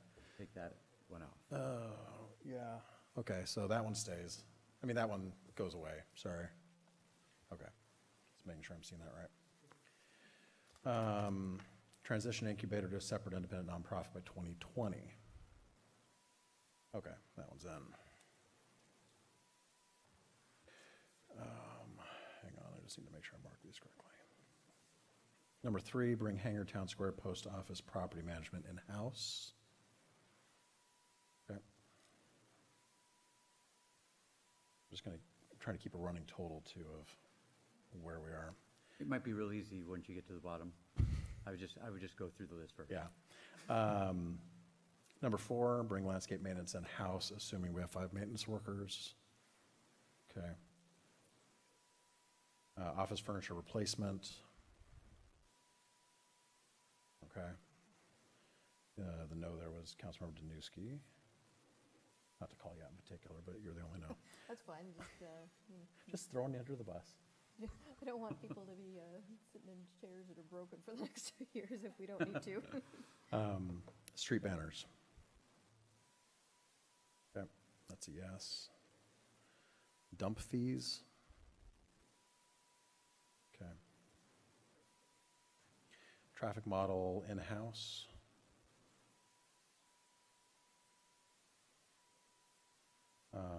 Reduce downtown Lake Point traffic engineering by $50,000. Okay. Reduce Public Works, reduce consulting services for streets. That's a yes. Reduce jail budget to meet with the model. Okay. Move the phone system expense into equipment replacement. Okay, that's a yes. Have SWEM pay for 25% of the GIS costs. Looks like that's a yes from Councilmember Marshall. You're no? You're abstaining? Okay. Well, that's a majority yes. Error and over budgeting benefits in the city clerk's office. Yes, okay. Allocate the King County levy proceeds that are not currently allocated for parks. Okay, we've got 1 no with Councilmember Curtis. Other than that, it's a yes. use the 1% to fund concerts and movies. Okay, me and Councilmember Smith are no's, but that one passes. Move over the park impact fee update to the community manage existing contract and reduce other services line item in the community development department. It's a yes all around. And reduce funding above NIMCO contract amount. Okay. So going through that list, everything passed except, you're correct, Councilmember Curtis, thank you. Everything passed That was except my for the. prediction, so I can subtract one I item think it from was it going to total be easier than I I can didn't think that add them many all of them up were as I going to go. So it's 500 and, no. Yeah, $549,000 saved right there. Did staff get all of those? So I have a question on, Yeah, Councilmember Smith. so I got from our finance director, we had approved recently the HRA VIBA reimbursement on the employees' non-reimbursable deductible. Is your mic on over there? Pardon? Is your mic on? Yes, it is. Okay, It is. sorry. Sorry, I'll speak louder. It's okay. And so, and it was 28,000 a year. And since we haven't been through a budget cycle yet on this issue, after it was approved, I would like to make a motion that we eliminate paying for this. I think as a city function, our staff is very well paid, and I don't think we need to be paying their deductibles as well. Okay. We have a motion. I think I need you to, what? This is for the HRA VIBA. It's the health reimbursement account that is set up, that the city funds a portion of the employee's deductible. Is this on the high deductible plan? We recently went to a higher deductible, and so to help make up for the higher deductible, the city contributes to a health savings account. Okay, we have a motion. Do we have a second? I'll second that. Okay, we have a motion, second. Any discussion? Councilmember Curtis. So I know in comparing, the only place I've worked for a really long time was Evergreen, but it feels like the city of Kenmore's benefits is above and beyond what I had come to expect in that different realm. And I believe that actually if people have to pay some deductible, not too painful, but enough, I think there's a little bit of buy-in. And so I expect when I go to see a specialist or see my primary care doctor, and there are certain things that are free, and that's the goal of the incentivization that's around healthcare nowadays. The stuff that's most preventive is going to save you the most money. It's free. There is no deductible. So it's not going to affect those things.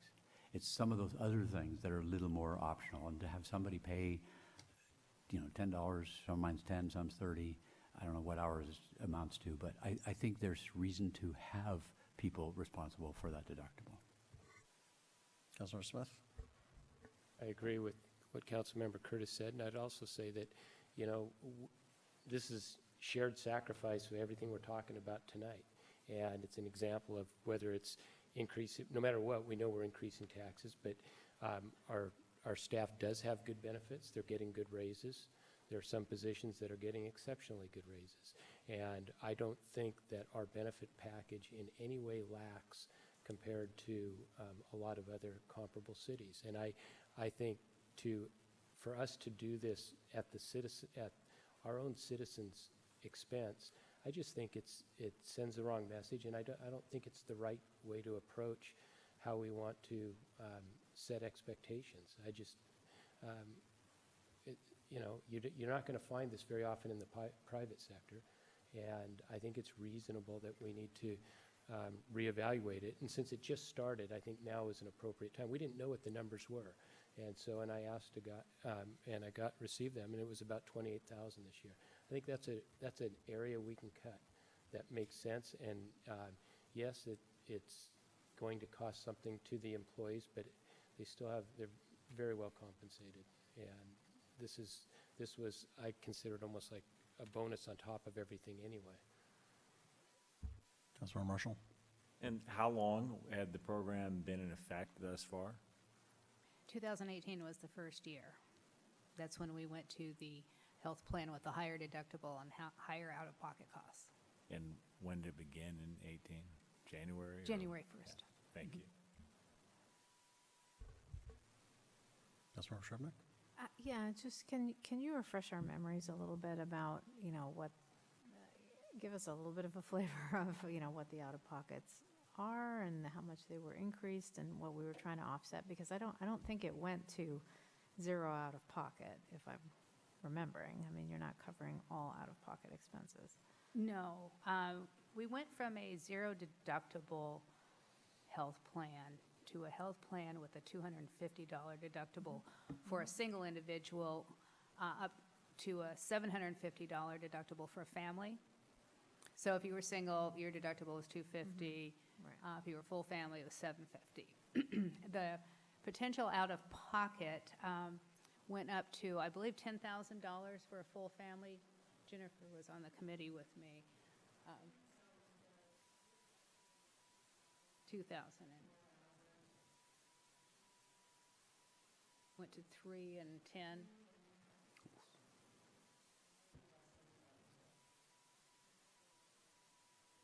Right, so the potential out-of-pocket, which is what you could pay when you add up all of the non-covered expenses and the deductibles and the co-insurances, went up quite a lot. So in an attempt to ease that transition for the employees, we requested, and it was approved, to offer a health reimbursement arrangement, which is an account set up for each employee that the city then provided funding. And for each single employee, we funded $450 a year, and for a full family, $1,350 a year. And then for an employee plus one, it was $900 a year. So it did cover at least the deductibles and then some additional out-of-pocket costs if all of those were incurred within that year. We do something different for the high deductible accounts. We have a few folks that are on a high deductible medical insurance, and that saves the city a considerable amount of money, and we contribute to a health savings account for those individuals. The city, even with those contributions, what the city saves on the premiums is greater.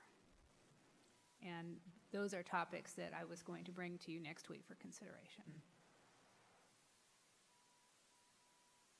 So I guess I would ask if we want to, if we're going to be discussing this next week, do we want to discuss this next week, or do we want to dispose of this motion? I don't mean dispose in a negative way. My position won't change in that, I guess there's a motion on the table, so it'd be up to There is. you individuals how you want to treat it. Councilmember Curtis? I can't remember the proper way to do that, but delay it until next week's discussion, and we'll finish We the voting then. could, Kelly, could we table this until next week? Is that legal? Thank you.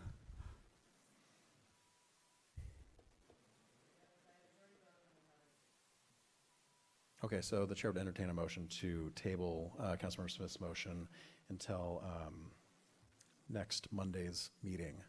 Do we need a second for that motion? I'm entertaining a motion. I need somebody to make the motion. I will make the motion. I'll second it. Okay. Or We have a- Tuesday's meeting. Sorry, next Tuesday's meeting. Thank you. All right, we've got a motion. We've got a second. There's no discussion. All those in favor, say aye. Aye. Opposed? Okay. Motion passes. We will revisit Councilmember Smith's motion next Tuesday. Councilmember Smith, you are a no?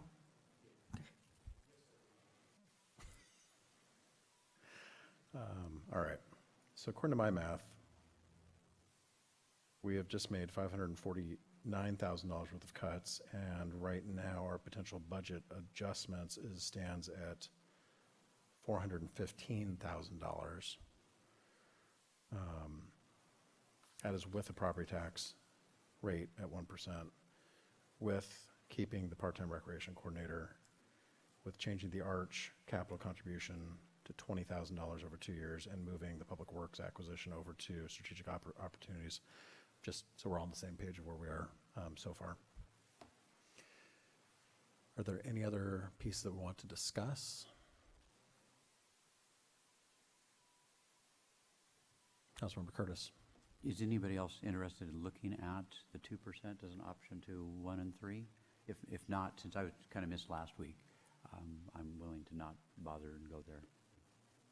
I mean, I'll be honest, I'm open to talking about it too. I think our willingness to, we're talking about a $12 or $15 difference for the average person at 2%. We're talking probably, $6, $7 over the year. But I think in the long term, if we wait for the economy to take a downturn, our political willingness to take the property tax will be almost zero at that point. And we will be kind of tying our own hands at some level. So I'm open to that discussion if other folks are. Councilmember Shrubnik. I would prefer that we stick with the 1% at this point and open up the discussion as I think we have been talking about the broader discussion of the revenue streams and having that discussion with the public rather than kind of jumping the gun on this particular mechanism for increasing revenue. But yeah, I am a little worried about potential downturns as well. But I think it needs to be part of the broader conversation. Councilmember Danuski. Yeah, I'm actually comfortable with the 3%, but if people want to talk about 2, I'm willing to look at that as well. So I'm hearing 3 folks who are willing to talk about 2%. I think the only person I haven't heard from is Councilmember Marshall. I'm open-minded. Does anybody want to make a motion? Or I'll make a motion that we have staff analyze 2% and bring it to discussion next week. Do we have a second?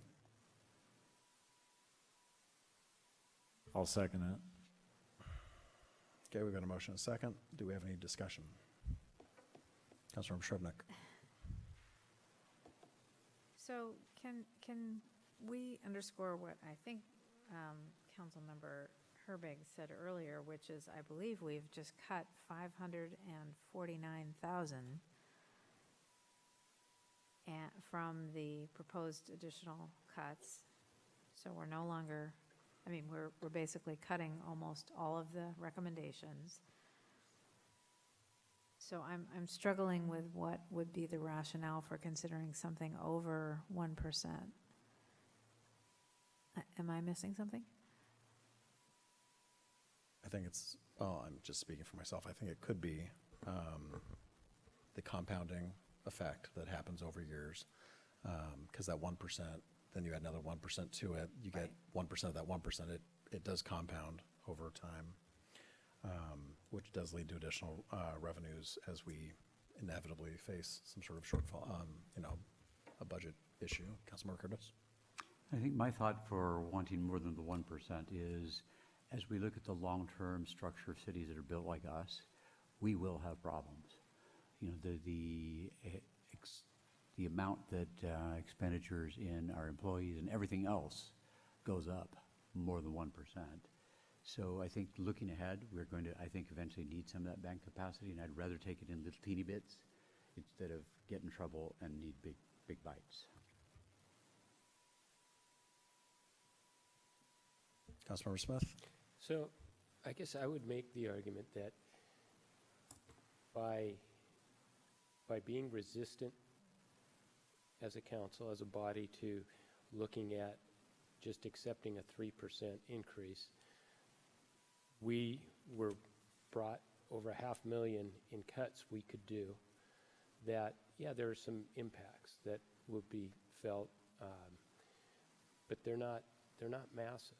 And it just, my point is that if you operate on a stricter budget, you're more apt to create a leaner budget and services that is more what we really want. Because we talked about some things just tonight that we hadn't talked about before. And so I would say if we don't need to take it, we just shouldn't take it. and we don't need to. I would say if there's one area that probably could make a difference, it would be on have to do with the pavement study and some things we could do there. But that wasn't even part of the discussion tonight. But that would be the one, if I were to look at like one area that's kind of outside the box a little bit, maybe that's the one. And, but so I would not support wanting to look at 2%. Councilmember Curtis? I would say to just say we want to raise more money for the sake of raising money, we'll figure out how to spend it, is not the approach we want. So we want to produce a balanced budget. So if we did any kind of a tax levy increase, we'd want to say the money is going here. And I know we've talked about pavement as being a major deficit, and we haven't addressed it as much as we would have liked. Yeah, if I may. Yes. Yeah, if you adopt a 2% or 3% and there's a little bit extra in the budget, then I would recommend that that goes straight to crack sealing and slurry sealing. The sooner we can be doing crack sealing and slurry sealing, the better it's going to pay off later. Because we're underfunding our maintenance Yeah, by and about you $2 million or something, is that? Yep, and you saw that pavement deterioration curve in my city manager budget message, and once a road gets about 8 years old, it exponentially just declines in quality. And so the sooner you can be crack sealing and chip sealing and slurry sealing, actually, I better take out chip sealing because we're too good for chip sealing around here. But crack sealing and slurry sealing, the sooner you can be doing that, the longer you can be extending the life of your road. Councilmember Curtis? I sort of have another general comment. We cut $500,000. Sorry. Time for medicine. Deputy Mayor, we have the motion on the floor. I just want to remind you. Okay. Oh, yes, thank you. Although I think this is germane because Okay. we're talking about what the money may go towards. So we've cut this, but there will be consequences. It's a lot of work to cut this many things in a staff that's already been budget conscious over the last several bienniums. So to take that kind of a staff and say, we're going to cut 500,000 and think there won't be some consequence, what I would predict up front would be there will be very little left over at the end of the year. Usually we budget very conservatively, and we're really happy and proud of that. But this really, really tight budget will probably change that. We'll either be lucky to squeak by, or we might even be a little bit, overspent. So granted, we have to approve that as we go, but there will be consequences to cutting $500,000 from a budget. Yes. Yeah, we had this discussion at the retreat, and I actually brought it up. I suggested that more precision budgeting can extend the lines out further. The direction I got from you was not to do precision budgeting or as much, and budget conservatively so that we can have those differences, those positive differences at the end of the year. All right. Councilmember Curtis? I guess the question then is, do we need the street discussion to come back around if we're going to look at, so the motion is, are we going to consider 2%? That's the motion, yes. So where's the money going to go if we come up producing a balanced budget plus some extra money? So do we need to officially revisit that next week when we come back and discuss things? Yeah, we need your direction on it. So you got a couple of options. One is you can just strengthen your ending fund balance with it, or you can put it in streets like I was suggesting, or you can put it in some other program that you may wish me to fund. Okay, so we have a motion on the table. Any further discussion on the motion to discuss 2% next week? Clerk, take the roll. Councilmember Shrevenick? I'm going to abstain since I won't be here next week. Sorry. Deputy Mayor Herbig? Yes. Councilmember Danuski? Yes. Councilmember Curtis? Yes. Councilmember Smith? Yes. Councilmember Marshall? Yes. Passed. So we'll have two options to look at next week. Is that the direction you're getting? Okay. Councilmember Curtis. I'd like to propose another motion that as you balance the budget with this extra information, that any extra funds be dedicated toward the street fund. And I'll second that. Got a motion and a second. Do we have any discussion? Councilmember Danuski? I guess I haven't seen enough data to know that we want all that money to go to the street fund for the crack ceiling and all that. I would want a good chunk of it, but I don't know about the word all. I'm hesitating a bit, just because there might be some other, fund padding and, I don't know, something else pops up, so. Councilmember Shribnick?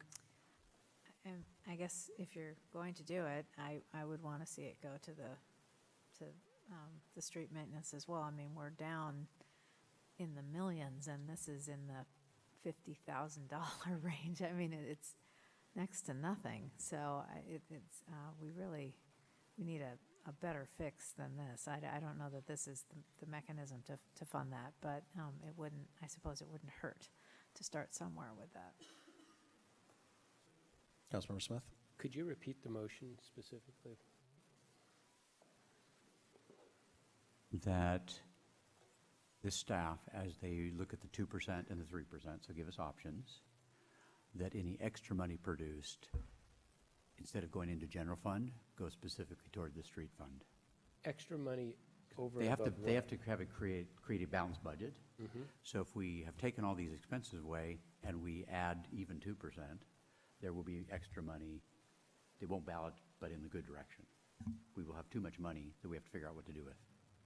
So my proposal is to use that money for a dedicated reason instead of just say it'll go to the general fund.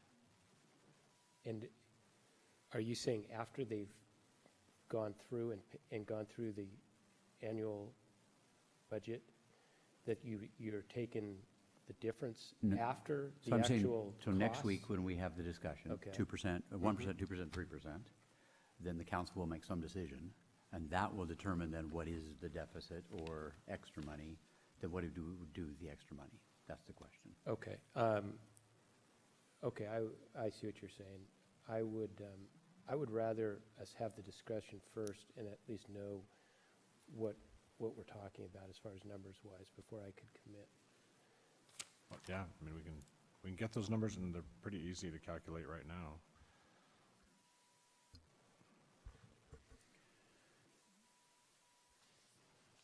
I mean, like that 295,000, if you did a 2%, you just knock that down to 150 grand.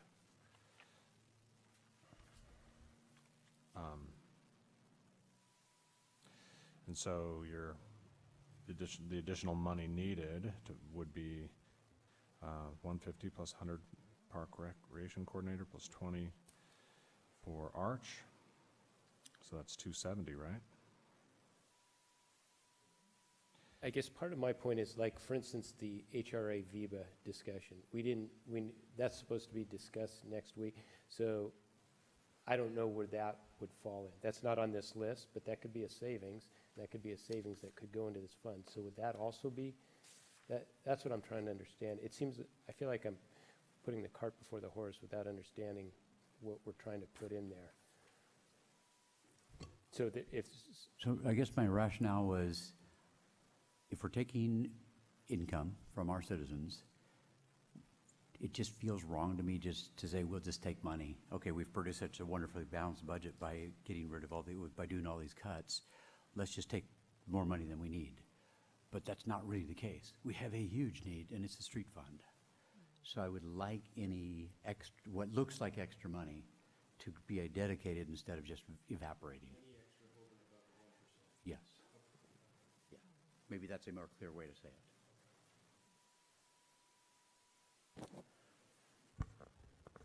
Not sure if I fully understand exactly where we are on this right now. Because beyond the 1%, we also have the cuts we've made, and we also have the changes we made in the budget adjustments. So there's more than just whether we're doing the 1% or the 2% or 3%. There's all the other changes and how they all come together. So that's where my confusion lies, is exactly what Councilmember Curtis is pushing for. Rob?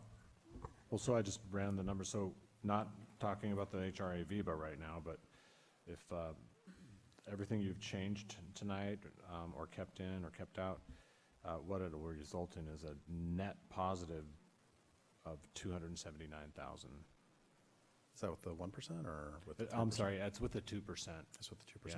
Yeah, so if you did a 2% each year, and all these cuts we talked about, and the rec coordinator and arch change, you'd have a net of 279,000 to the positive Not For the 2 million, biennium? but it's for the substantial. biennium.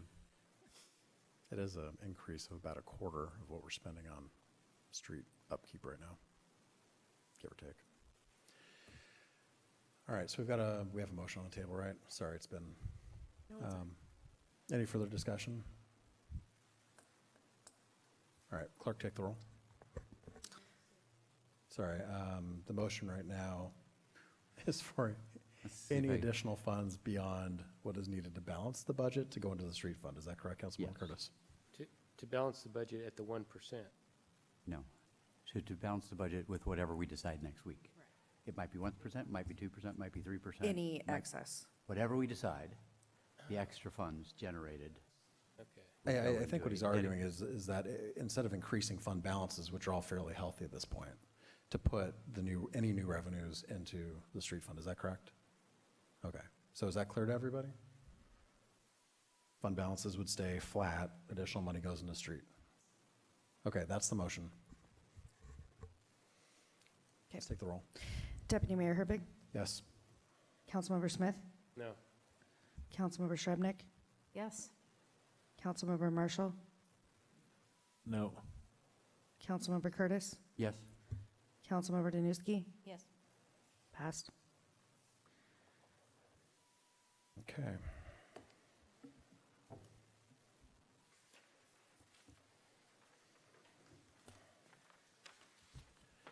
I guess Ms. Gregory would ask, is there any more direction that we need tonight?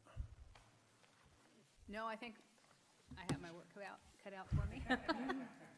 Do you have any more midnight oil left? A little bit left. Is there anything else? Yeah, Councilman Marshall. Yeah, I guess just briefly, just for the council's consideration, I think we still need to look at how a public works shop is going to function, at least in the short term, in the property we already own, and whether or not that can't be continued, and whether or not it's not an acceptable, or potentially an acceptable resolution. And I appreciate the city manager's question about the desirability or non-desirability of having a public works shop downtown, and just point out that the 522 is an extremely busy, at least along that stretch corridor, that I think probably aesthetically could be made to work for a public works shop. So I'm really interested in utilizing, or seeing if we can utilize our existing property as opposed to buying new property for one. That's my main point.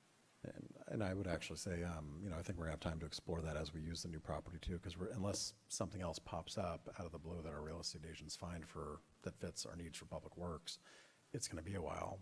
We're planning on being in public works for what, a couple of years. So I think we'll have time to explore whether or not that actually works before we make a decision on acquiring any new property. So, are any other comments about the budget? Okay, that was good. Staff report. Beautiful. Councilmember reports and comments. Councilmember Smith. Nothing to add, thank you.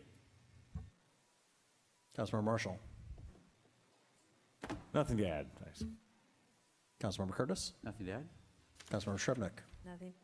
Councilmember Danuski. Nothing. Okay, I just have one small thing that came up. Sound Transit has put out some information about how they're planning on structuring their routes as Link comes north. And let me just look at my notes really quickly, because it does impact us, and it is interesting. So the plan is right now, in 2021, when Roosevelt and Northgate stations open, the current plan is to keep the 522 running as it is now full-time, but have it terminate at either Roosevelt or Northgate. instead of going all the way in downtown. So it'll connect with Link and pass people off there.